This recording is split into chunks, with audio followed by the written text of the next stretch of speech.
ዛሬ በዝርዝር የምናየው የነብይነት ሚሊዮን ኦፊስ እናይና እንግዲህ እኔ ሳገለግል ታውቃላችሁ እንደ እግዚአብሔር ቃል ነው የምናገራችሁ። ይሄን የማስተምረውን እግዚአብሔር ቃል ይዛችሁ የትኛውንም ነብይ እንደ እግዚአብሔር ቃል፣ የትኛውንም ሐዋርያ እንደ እግዚአብሔር ቃል፣ የትኛውንም አስተማሪ እንደ እግዚአብሔር ቃል፣ ሌሎችንም ወንጌላዊ ወይ እረኛ የሚሆኑትን እንደ እግዚአብሔር ቃል ፈትሻችሁ የመቀበል ግዴታና አደራ የእናንተ የህዝቡ የምመኑ ስለሆነ፣ ስለዚህ እኔ ምንድነው አከሌ እንደዚህ ያስተኛል ምናምን ላላችሁ እንደዚህ አልልም። በትምህርት ነው ማስተምራችሁ። ትምህርቱን ይዛችሁ አገልጋዮችን በትምህርቱ መፈተን ትችላላችሁ። ይሄ ነው እውቀት። ስለዚህ እኔ እውቀት ነው መሰጣችሁ። ከዛ ባለፈ አከሌ የእናንተ ሜዠርመንት ነው። እንደ እግዚአብሔር ቃል አከሌን ታመጡትና ትመዝኑታላችሁ። አከሌ ካለፈ ያው እሱ ማን ኦፍ ጋድ ነው ማለት ነው። በአምስቱም ኦፊሶች ውስጥ ሐሰተኛ ማለት እውነተኛ ማለት ነብይ፣ ሐዋርያ ምናምን የሚለው ብዙም አከራካሪ ነው። ሴንሴሽናል የሚባሉ አሉ፣ ግን ጸጋው አልተቋረጠም አለ። አራት አይነት ሐዋርያነት አለ። የበጎ ሐዋርያት ጌታ ኢየሱስን ዕብራውያን ምዕራፍ 3:1 ላይ ሊቀ ካህንና ሐዋርያ ይለዋል። ሁለተኛ የበጎ ሐዋርያቶች ናቸው። ሶስተኛ የአሕዛብ ምርጥ ዕቃ የሚለው ጳውሎስ ነው። አራተኛ እነ በርናባስ፣ ጢሞቴዎስ፣ ሲላስ ሐዋርያ ተብሎ አሉ። በዚህ ዘመን ሐዋርያ አለ? አዎ አለ። ልክ እንደነዛ ሳይሆን እንደ በጎቹ እንደ ጌታ እንደተጠራበት ሳይሆን መላክ ሆረ ሄደ የሚል ፍቺ ስላለው አሁን ላይ 6 ቢሊዮን ያላመነ ሕዝብ አለ። እንደውም ሐዋርያነት ኦፊስ ካለ ካሉ ሐዋርያቶች ትክክለኛ መጽሐፍ ቅዱስ የሚላቸው ካሉ እኛ ምንላቸው በደንብ የሚያስፈልገው ሐዋርያነት ስፒሪቱ ራሱ አሁን ነው። 6 ቢሊዮን የሚያክል ያላመነ ሕዝብ አለ ዓለም ላይ። ስለዚህ በመጀመሪያው ሴንቸሪ በመጀመሪያው ክፍለ ዘመን በቃ አለቀ ካኖን ተደረገ። አዎ 67ኛ መጽሐፍ የሚጽፉ የሉም፣ ግን በተጻፈው በተመሰረተው መሰረት ላይ የሚያንጹ ሐዋርያቶች፣ ነቢያቶች ሁሉም ኦፊስ አለ። ለምን ሲባል ኦፊሱ የሰጠው ለቤተክርስቲያን፣ ቤተክርስቲያን ሲዝ አላደረገችም እስክትነጠቅ ድረስ ኦፊሶቹ ይቀጥላሉ። ምንድነው የማይቀጥለው ሲባል በዛ ኦቶሪቲ ልክ የሚያገለግሉ አይኖሩም። ልክ በጳውሎስ ልክ በበጎ ሐዋርያት ልክ የሚያገለግሉ አይኖሩም። ልክ እንደ በርናባስ፣ እንደ ሲላስ፣ ጢሞቴዎስ ሐዋርያ ተብሏሉ። ልክ እንደዛ ሐዋርያ ተብሎ ሐዋርያነት ስፒሪት አለ፣ የተሾሙ ሰዎች አሉ። ነገር ግን ጂማ ያገለገለ ጂማ የሚኖር ሐዋርያ ይባላል። ሐዋርያ ስፒሪቱ የሚሄድ የሚንቀሳቀስ ስለሆነ መትከል፣ ስታብሊሽ ማድረግ፣ ማደራጀት ምናምን ጋር ስለሚያያዝ አዲስ አበባ ቦሌ ያገለገለ ሚኖር 22 ከሆነ ያ ሰውዬ ለኛ የቤተክርስቲያኑ እረኛ ወይ አስተማሪ እንጂ ሐዋርያ ሊሆን አይችልም። ከሐዋርያ ስፒሪት ጋር የሚሰራው ትራቭል ማለት ነው። ወንጌል ያልገባን በመሄድ ኢትዮጵያ ውስጥ ከጨረሰ አፍሪካ ውስጥ መዞር ምናምን። ለምን ስፒሪቱ የሚሄድ ነው የሚቆም ስላልሆነ። ኦፊሱ አለ፣ አዎ አለ። ግን ከዚህ ስራ ጋር አናያቸውም። አብዛኛዎቹ በተለይ አሁን ሚዲያ ላይ የሚታዩት አብዛኛዎቹ እንደዚህ አይደሉም። የሚቀመጡት አዲስ አበባ፣ የሚያገለግሉት አዲስ አበባ፣ ከዛ ሐዋርያ። ይሄ የስም ቅሚያ ካልሆነ ስፒሪቱን አናይባቸው ማለት። ኦፊሱ አለ፣ አዎ አለ። ግን አንዳንድ ሰዎች ኦፊሱን ይዘው ኦፊሱ የሚጠበቅበትን ስራ አይሰሩም።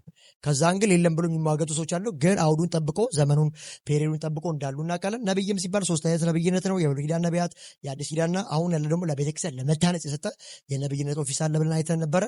ግን በዝርዝር አላየንም። ዛሬ የምናየው ነብይ የሚለውን እያንዳንዱ ማነሳውን ጥቅስ እየገባን ነው የምናየው። ከብሉይ ኪዳን ከአዲስ ኪዳን በጣም ሜንሽን አድርጌ ማነሳው የመጀመሪያ አዲስ ኪዳን በጣም ሰዓት ለመጠቀም እኛ አዲስ ኪዳን ነዋሪዎች ነን። በብሉይ ኪዳን ሐሰተኛ ነቢይ ይገደላል፣ በድንጋይ ተወግሮ ይገደል ነበር። አሁን እንደዚህ አይደለም።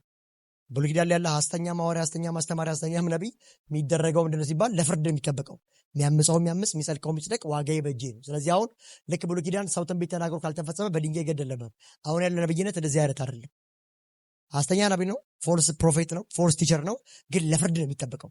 ጌታ ሲመጣ ነው ጀጅመንት የሚቀበሉት፣ ወደ እሳት ባህር የሚገቡት። ኢየሱስ ጌታ ነው። አሁናዊ ግን ምንድነው? ያሸምቃሉ፣ ይዘርፋሉ፣ ይመሰብራሉ ምናምን ነገር እንደዚህ አይነት ካራክተሮች አላቸው። ከዛ ባለፈ ልምምዳቸው፣ ትምህርታቸው፣ እንቅስቃሴያቸው ሲታይ መጽሐፍ ቅዱስ አይደለም። ያብዛኛዎቹ በዚህ ተለዩዋቸው አላችሁ።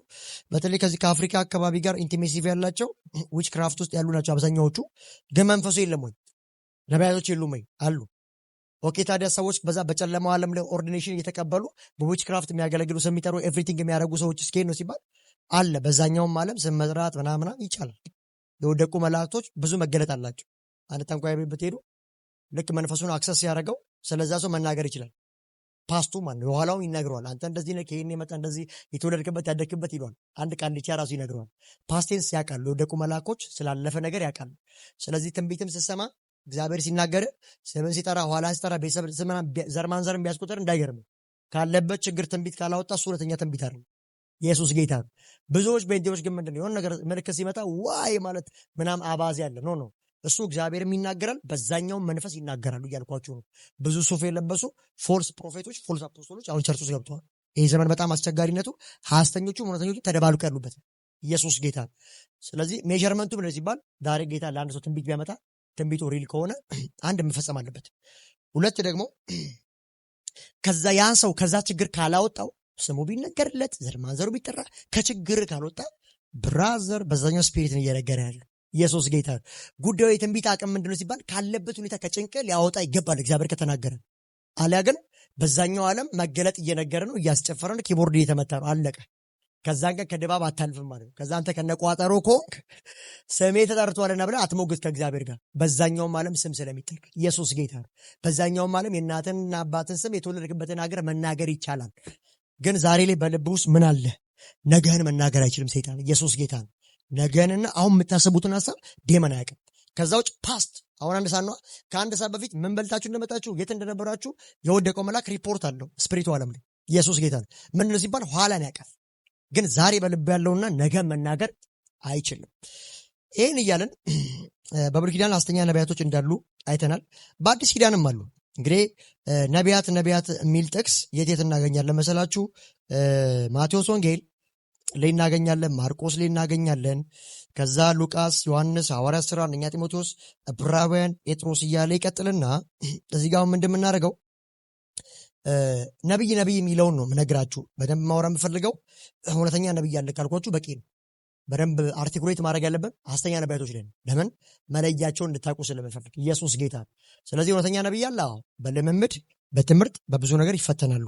ማቴዎስ ወንጌል፣ ማርቆስ፣ ሉቃስ፣ ዮሐንስ ወንጌል ላይ፣ ሐዋርያት ሥራ፣ ጢሞቴዎስ፣ አንደኛ ጢሞቴዎስ፣ ዕብራውያን፣ ሁለተኛ ጴጥሮስና ያዕቆብ፣ ይሁዳና ራእይ ላይ ነቢይ የሚል ታገኛላችሁ።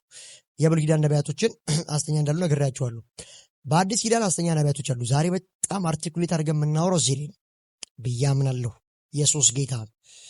ስለዚህ ከማቴዎስ ወንጌል ምዕራፍ 7 እንቀጥል። ማቴዎስ ወንጌል ምዕራፍ 7 ላይ ከቁጥር 15 ጀምሮ የሚናገረው አንድ ቃል አለ። ኢየሱስ ጌታ ነው። አነበዋለሁ። ሐሰተኛ ነቢያት ማቴዎስ ወንጌል ምዕራፍ 7 ከቁጥር 15 ጀምሮ እንደዚህ ይላል።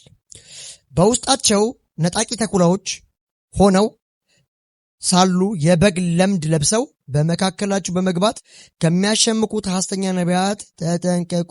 ልጨርሰው እስከ ታችኛው ድረስ። ከፍሬያቸው ታውቋቸዋላችሁ። ከእሾህ ቁጥቋጥ ወይም ከኩርንችትስ በለስ ይለቀማል?